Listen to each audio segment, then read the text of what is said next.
Fala pessoal, bom dia, tudo bem? Bom, estou meio afastado dos vídeos. Esse vídeo que eu vou fazer hoje é muito importante. Fique até o final, assista o vídeo que vocês vão gostar muito, tá? Qual vai ser o assunto? A gente vai falar hoje sobre o termo de responsabilidade. Não é bem um termo de responsabilidade, mas sobre a avaliação do instrutor se o candidato está ou não apto a realizar exames práticos. Por quê? Porque os CFCs estão preocupados com aquela questão do índice, né? Para a manutenção do credenciamento. Então eu recebi uma mensagem ontem de um amigo, tá? Não sei se vai dar para ver aqui. Tá? Me dizendo que ele falou lá na banca examinadora sobre esse termo, né, que o candidato não estava apto a prestar o exame, enfim. E a banca falou, não, desconheço isso não existe e tal. Então vamos lá. Primeiro, eu quero dizer aos senhores que este documento, né, que pode ser sim feito pelo próprio CFC, visa avaliar o candidato se ele está ou não em condições de prestar exame prático. Não que isso seja um impeditivo dele realizar o exame, tá? Que fique bem claro. Então, de repente, a forma com que ele conversou lá na banca tenha soado que tipo, ó, eu falei que ele não pode fazer o exame, então ele não vai fazer o exame. Né? Eu ainda não consegui ainda dar, inclusive, a resposta a ele, porque subiram várias mensagens ali e acabou passando, mas eu resolvi fazer esse vídeo e deixar bem claro, inclusive vou enviar para ele e vou responder via WhatsApp lá também.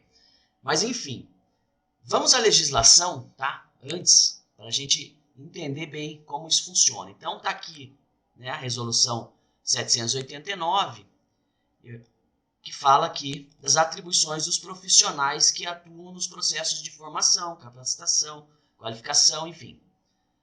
1. Instrutor de trânsito, responsável direto pela formação, atualização, reciclagem dos candidatos e dos condutores. Tá? E instrutor de cursos especializados, responsável pela qualificação e atualização de condutores. Então, veja que o instrutor de trânsito é o responsável direto na formação dos candidatos. Tá? Então, aqui ele tem aqui as suas obrigações, né? E uma das obrigações dele é avaliar se o candidato está apto a prestar exame de direção veicular após o cumprimento da carga horária. Então não significa, isso é uma resolução federal, tá? Resolução do CONTRAN. Então não significa que porque o candidato concluiu toda a tua carga horária, fez lá as aulas práticas, que ele está apto a prestar o exame prático. Aquela carga horária é a carga horária mínima para que ele seja, para que conclua o curso de formação de prática de direção veicular. O que não significa que ele já se encontrará apto. E quem é o responsável em avaliar se ele está apto a prestar o exame? Como diz aqui, o instrutor de trânsito. Alex, mas tá, vamos lá para 101 também, só para antes de eu adiantar esse assunto. Essa aqui é a portaria 101 do Detran, tá? De 2016, que regulamenta também o processo de formação do Estado de São Paulo. Isso aqui é a portaria do Estado de São Paulo. Mas aqui lá é federal, então vale para todos os estados. O centro de formação deverão possuir... tá, tudo bem, aqui não importa muito. E aqui tá lá, ó. 12 instrutores de trânsito.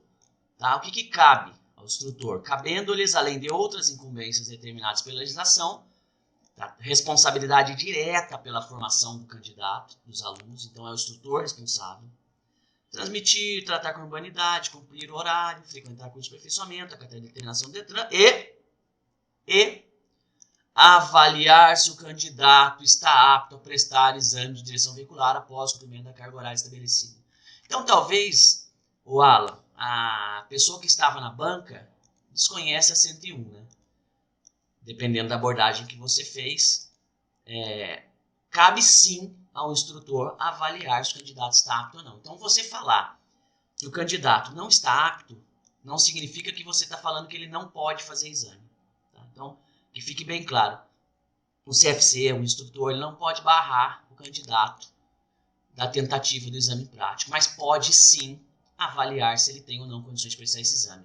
Está entendendo a diferença? Então, quando eu falo nas minhas aulas para que o CFC faça ali tenha um plano de aula e de acordo com esse plano de aula, ao final, o instrutor dá ali seu parecer se aquele candidato está ou não apto para prestar o exame, é muito importante. Por que é muito importante? O Detran pode ir lá na banca, de repente, não deu muita bola porque você falou e de repente, não sei também a forma com que você falou, mas se futuramente essa norma, né, daqueles CFCs que não atingiram os 60%, terem ali algumas consequências, você vai ter documentado toda a sua formação e todas as suas avaliações.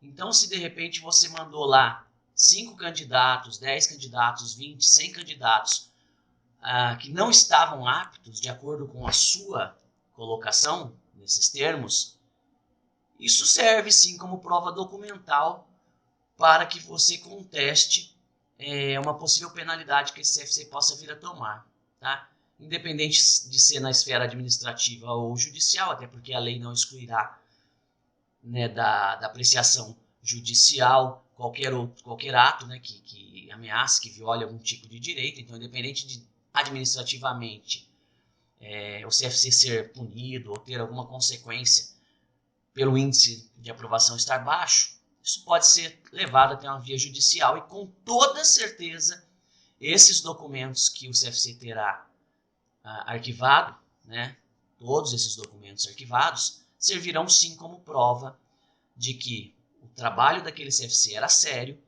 e ele não simplesmente ministrava as aulas mínimas e mandava o candidato de qualquer jeito para exame. Não, ele deixava claro para o candidato, olha, você tem um determinado exercício que você ainda não está desenvolvendo da forma que deveria, então pode ser que isso te complique lá no exame prático. Seria interessante que você fizesse aulas adicionais para que você possa ir com mais tranquilidade para o exame, tá? Simplesmente isso, é uma avaliação e uma orientação para o candidato, mas registre isso sim documentalmente, né? Então, não só para você, Alan, que me fez a pergunta, mas para que todos os outros que estejam vendo esse vídeo saibam que isso encontra amparo legal na própria Resolução 789, como também na Portaria 101, tá? Então, façam sim uma avaliação do candidato ao final das 20 aulas, que seja, das 15 aulas, né, no caso de edição. Faça ali sim a sua avaliação, mostre para o candidato, peça para que ele dê o seu ciente ali e arquive isso no CFC, você, diretor de ensino, para que, de repente, no futuro, esse documento possa te ajudar se de repente virar ali um processo administrativo ou coisa do tipo, porque seu índice de aprovação está muito baixo. Claro, se você está avaliando que 20 aulas não foi suficiente e o candidato mesmo assim quer ir para o exame, ele vai para o exame. Mas você já o orientou de que será bem provável que ele reprove por conta de uma deficiência que ele tem algum exercício. Isso não é demérito para o candidato, né? Tem candidato que aprende com 20, tem candidato que aprende com 30, tem candidato que aprende com 5. Então, cada pessoa é individual, né? Cada pessoa tem uma dificuldade, tem uma facilidade. Então, a gente não pode criar como regra que 20 aulas é suficiente. Não, pode ser que não seja, tá bom, galera? Bom, pessoal, peço para que vocês encaminhem esse vídeo para o maior número de pessoas que vocês conhecem, que trabalham com isso. Isso vai me ajudar muito. Não custa nada você clicar aí no curtir do meu vídeo, você compartilhar com um amigo, não custa para você, não tem nenhum tipo de custo e me ajuda bastante, me motiva. Então eu vou pedir para você que você faça isso, que eu vou continuar fazendo esses vídeos, tá bom?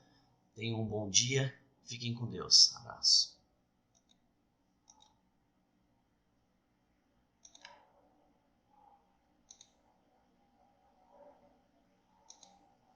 Fala pessoal, bom dia, tudo bem? Bom, estou meio afastado dos vídeos. Esse vídeo que eu vou fazer hoje é muito importante. Fique até o final, assista o vídeo, que vocês vão gostar muito, tá? Qual vai ser o assunto? A gente vai falar hoje sobre o termo de responsabilidade. Não é bem um termo de responsabilidade, mas sobre a avaliação do instrutor se o candidato está ou não apto a realizar os exames práticos. Por quê? Porque os CFCs estão preocupados com aquela questão do índice, né? Questão do índice para a manutenção do credenciamento. Então eu recebi uma mensagem ontem de um amigo, tá? Não sei se vai dar para ver aqui. Tá? me dizendo que ele falou lá na banca examinadora sobre esse termo, né, que o candidato não estava apto a prestar o exame, enfim. E a banca falou, não, desconheço isso não existe e tal. Então vamos lá. Primeiro, eu quero dizer aos senhores que este documento, né, que pode ser sim feito pelo próprio CFC, visa avaliar o candidato se ele está ou não em condições de prestar exame prático. Não que isso seja um impeditivo dele realizar o exame, tá? Que fique bem claro. Então, de repente, a forma com que ele conversou lá na banca tenha soado que tipo, ó, eu falei que ele não pode fazer o exame, então ele não vai fazer o exame.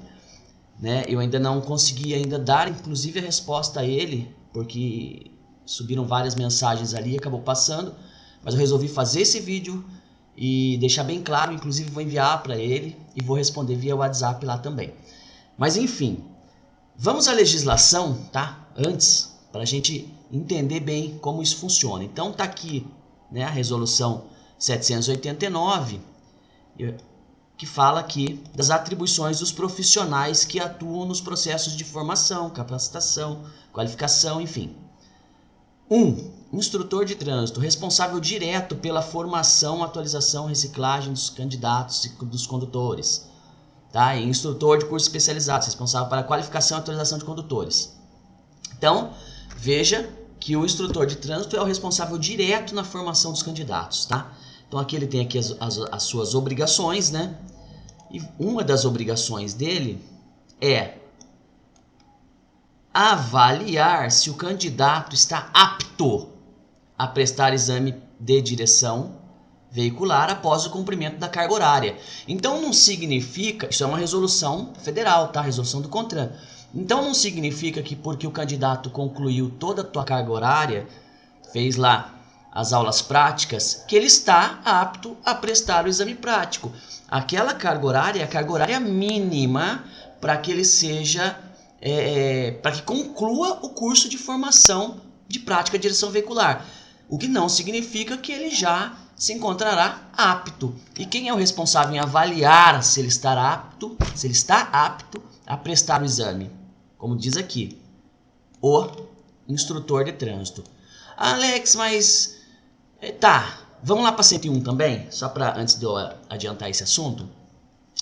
Essa aqui é a portaria 101 do Detran, tá? De 2016, que regulamenta também o processo de formação para o Estado de São Paulo. Isso aqui é a portaria do Estado de São Paulo. Mas aqui lá é federal, então vale para todos os estados. O centro de formação deverão possuir...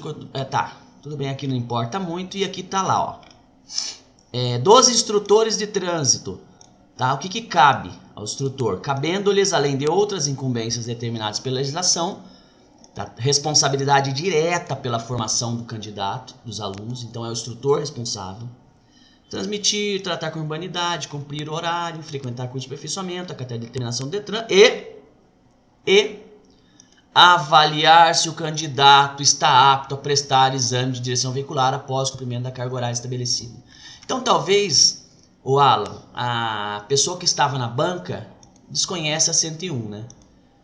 Dependendo da abordagem que você fez, cabe sim ao instrutor avaliar se o candidato está apto ou não. Então você falar que o candidato não está apto, não significa que você está falando que ele não pode fazer exame. Tá? Então, que fique bem claro.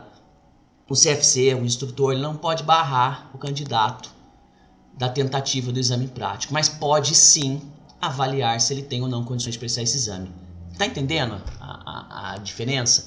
Então, quando eu falo nas minhas aulas para que o CFC faça ali tenha um plano de aula e de acordo com esse plano de aula, ao final, o instrutor dá ali seu parecer se aquele candidato está ou não apto para prestar o exame, é muito importante. Por que é muito importante? O Detran pode ir lá na banca, de repente não deu muita bola porque você falou e de repente não sei também a forma com que você falou, mas se futuramente essa norma, né, daqueles CFCs que não atingirem os 60%, terem ali algumas consequências, você vai ter documentado toda a sua formação e todas as suas avaliações. Então, se de repente você mandou lá 5 candidatos, 10 candidatos, 20, 100 candidatos que não estavam aptos de acordo com a sua colocação nesses termos, isso serve sim como prova documental para que você conteste uma possível penalidade que esse CFC possa vir a tomar, tá?